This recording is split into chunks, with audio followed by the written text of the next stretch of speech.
Stop, Sarah. Cease and desist. Okay.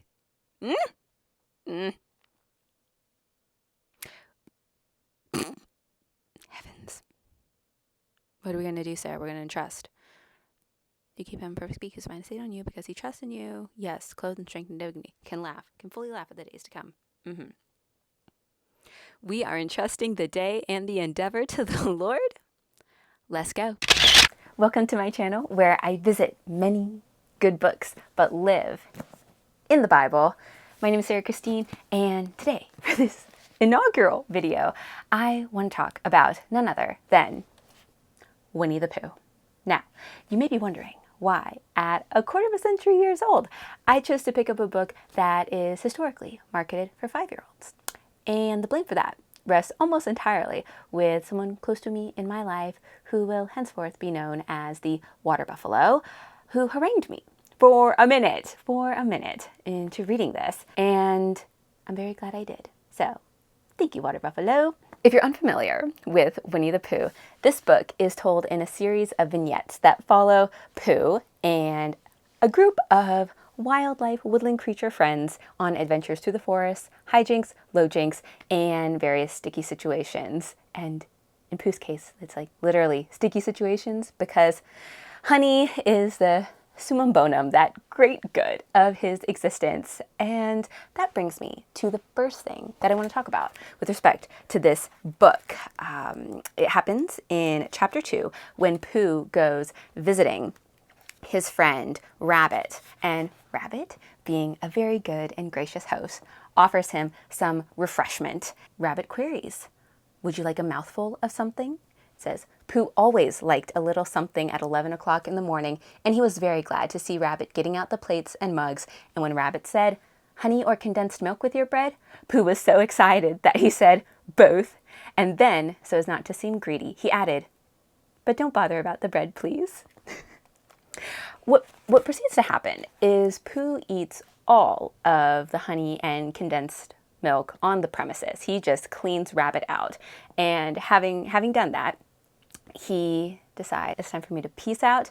And yet, getting into Rabbit's hidey hole was a challenge to begin with. But after 2 quarts of fructose, exit is not happening. And we can see here, also this book has the cutest illustrations. We can see here Pooh lodged in the front hole of Rabbit's domicile. And Rabbit, being, again, a gracious host and also wanting the front portal of his home back, runs around the back door to the front, offers to help, and he's pulling, and "Ow!" cried Pooh, "You're hurting." "The fact is," said Rabbit, "you're stuck." "It all comes," said Pooh crossly, "of not having front doors big enough." "It all comes," said Rabbit sternly, "of eating too much." When I read that interaction, 1, it's hilarious, but 2, Lord willing, I ever have babies, I will be reading this book to them because we can have a conversation about distinct worldviews from reading Winnie the Pooh, where you can talk with your kids about, you see, one situation. Pooh is stuck in Rabbit's front door.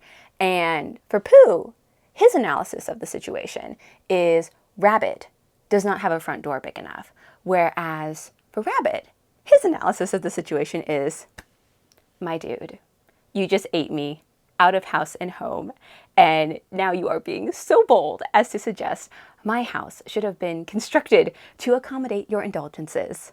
I think not, says Rabbit. Prior to reading Winnie the Pooh, if I wanted to have a conversation about the tendency for people to either attribute blame for sticky circumstances to external factors or to internal character, I would have to pull out A Streetcar Named Desire, which is not appropriate for children. The portion of the book that is relevant to this discussion occurs early on, where there's a poker match on, and a husband and wife get into an altercation that escalates to the point where the husband, Stanley, hauls off and whacks her.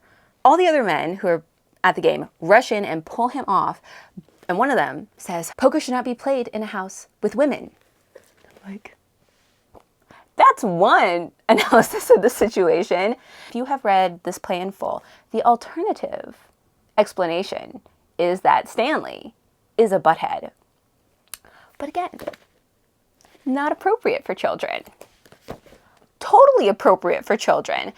If you want to provide an intellectual apparatus for a 5-year-old to express whether they're going to attribute blame to external construction or internal character, you can say, are you being a Pooh? Saying, the reason I'm in this sticky situation is because there aren't front doors big enough. Or are you going to be a rabbit who says, maybe I ate a little bit too much honey, and that is why I am in this situation. Though I will say, it's not always an either or. We can have 50-50. But I loved that you could have that discussion by reading Winnie the Pooh. However, lest you think that Rabbit maintains that kind of moral high ground into perpetuity, he does not. Which brings me to the second thing that I would like to talk about, which happens in chapter 7, when Pooh, Piglet, and Rabbit, and this is actually Rabbit's brainchild, cook up a plot to kidnap Kanga's baby, Roo. Why do they do that, you may ask? Well, Kanga is considered a capital S-A strange animal, and they want her to vacate the forest forthwith. And so they're going to take her baby hostage and then say, we'll tell you where baby Roo is if you promise to go away from the forest and never come back. They took Roo hostage because they're being bigots about Kanga's presence in the forest. This is a book for 5-year-olds, and it's not shying away from discussions of criminal behavior and bigotry. As I was reading this, there was some serious cognitive dissonance because they're so cute, they're so lovable, and yet woodland creatures behaving badly. But then it was a revelation. It was a eureka moment because I have volunteered at my church's childcare for the last 3 years, and I love it. I love babies so much. My family could totally attest that if someone says babies in my hearing, I will say, as if it is a Pavlovian response, I love babies. I love babies, and I do. I'll insert a photo here of me in what my family refers to as my happy place. But when I tell you that the 12 to 24 month room is a hotbed of deviousness, the will to domination, and defiance from human beings who are the size of a backpack, I do not exaggerate. And Winnie the Pooh reminded me, it doesn't matter how cuddly and cute. We are sinners through and through. And I loved that that was in here because there's no disguising human nature, even if you're looking at it through the lens of woodland creatures. So I love that. And it also made me think about the fact, and now when you find yourself on thin ice, it's a good idea to skate fast. So I'm just going to say this. I don't say it in person, but I'm going to say it on the internet. Whenever I encounter someone who does not believe that human beings are inherently sinful, I always just want to tell them, you got to volunteer in church childcare. This is a gift that was given to me by my fairy godmother. Going forward, if I'm having a conversation with someone and trying to tell them about Romans 3:23, that all have sinned and fallen short of the glory of God, and they say, well, like little kids have not, they're innocent. A book for children that could bear very fruitful conversation with adults. This brings me to the third and final thing that I want to discuss as regards Winnie the Pooh, which is that Winnie the Pooh reminds me to read my Bible. How? You may ask, how does it do that? I will tell you how it does that by reading to you an interaction that occurs in the first chapter of this book. So read, if nothing else, the first chapter, when Christopher Robin, who is the only human character in the forest, is having a conversation with the narrator about whether Pooh and Piglet ever caught a heffalump. And he says, they didn't catch it, did they? Narrator, no. Pooh couldn't because he hasn't any brain. Did I catch it? Well, that comes into the story. Christopher Robin nodded. I do remember, he said, only Pooh doesn't very well, so that's why he likes having it told to him again, because then it's a real story and not just a remembering. Prior started reading Winnie the Pooh, I kid you not, I had not thought about the difference between remembering and being reminded of something, the difference between remembering a book that I have read, or rereading it again and being refreshed and reminded of all the things that I had forgotten. And in Winnie the Pooh, we get this interaction that makes it so apparent that there is, in fact, a difference. And I think it's so accurate that Christopher Robin, who is a child, is so confident in his ability to remember the things that have happened in the recent past. And it's all recent to him because he is, relative to others, un bébé. All things are fresh. Whereas for Pooh, who has been around the block, we can assume a little more. I actually saw the original stuffed animals in New York when I went to visit a friend whose nickname for this shall be the Lovely Lefty. And I will say, Pooh looked a little worse for wear. He's seen some stuff and forgotten some stuff, which is why he needs it told to him again, so that it's a real story and not just a remembering. All that to say, there is a difference between remembering something and being reminded. And I think there is a clear demarcation between the attitudes of adults and children. Children will say, oh yeah, I remember.